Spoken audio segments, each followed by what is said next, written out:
మహిళా రిజర్వేషన్లను డీలిమిటేషన్తో ముడిపెట్టడం సరికాదన్నారు కాంగ్రెస్ ఎంపీ శశి థరూర్. డీలిమిటేషన్తో జనాభా పెరుగుదల కంట్రోల్ చేయడంలో విఫలమైన రాష్ట్రాలకు లాభం జరుగుతుందన్నారు. నోట్ల రద్దు విషయంలో మోదీ సర్కార్ చేసిన తొందరపాటు వ్యవహారం మళ్లీ చేస్తున్నారని విమర్శించారు Shashi Tharoor. You have proposed delimitation with such haste, the same haste that you showed on demonetization. And unfortunately, we all know what damage that did to the country. Delimitation, sir, will turn out to be political demonetization. Don't do it, sir. Now, I want to say the 50% formula that suddenly the Home Minister came and presented to us yesterday regarding the delimitation exercise, promising that no state will lose its current number of seats, total House strength will increase by 50%. This remains a precarious political assurance and not a legislative certainty, because the pledge is fundamentally contradicted by the existing text of the legislation itself, which gives total freedom to the Delimitation Commission appointed by the government, whose decisions cannot be challenged in a court of law.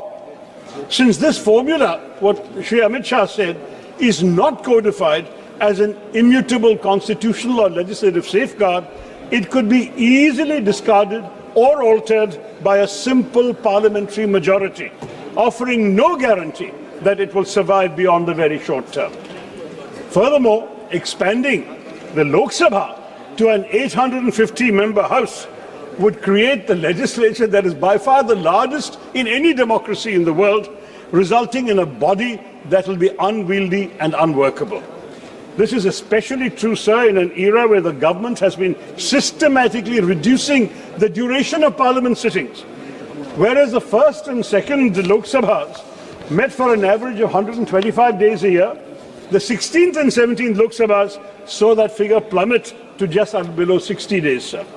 In such a constrained schedule, what will your job be, sir? An 850-member chamber would require at least a doubling of the time currently allotted to question hour, 0 hour. For a majority of MPs to have any chance of meaningful participation, you'll have to double the time allotted to question hour and 0 hour, failing which a majority of representatives would be effectively silenced, sir. How will you manage to give 850 MPs a chance to speak? As it is with 543, many of us don't get questions. You are saying no whenever we ask for the floor. Shashi Tharoor जी, मैं रोकना नहीं चाहता, लेकिन इस सदन में कोई मान्य सदस्य नहीं बोल सकता कि मैं किसी को बोलने का मौका नहीं देता, चाहे शून्यकाल हो चाहे विधेयक हो, जितनी देर बोलने देना चाहता सबको बोलने देता, और अंतिम रात को अंतिम रूप से मैं लास्ट में रहता हूँ कि कोई बाकी रह गया हो तो भी और बुला देता हूँ। 850 होते हैं 850 होते हैं, आपका हाल क्या होगा मुझे पता नहीं। Anyway, another concern, sir, is that Raja ji first timer को विशेष रूप से बोलने का मौका देता हूँ, कोई फर्स्ट टाइमर ऐसा नहीं बोल सकता कि मुझे बोलने का मौका नहीं। Sir, let me continue, sir. Another concern is while the size of the Lok Sabha is being expanded in the government's proposal, there is no corresponding proposal to increase the strength of the Rajya Sabha. Raises a serious structural concern, sir. This alters the relative balance between the two houses. In the event of a joint sitting, the significantly larger Lok Sabha would dominate the voting process, and the imbalance would also extend to the elections of President and Vice President, where each MP casts an equal vote. So we are amplifying our own House and our own weight without, unfortunately, giving any heed to our colleagues in the upper house.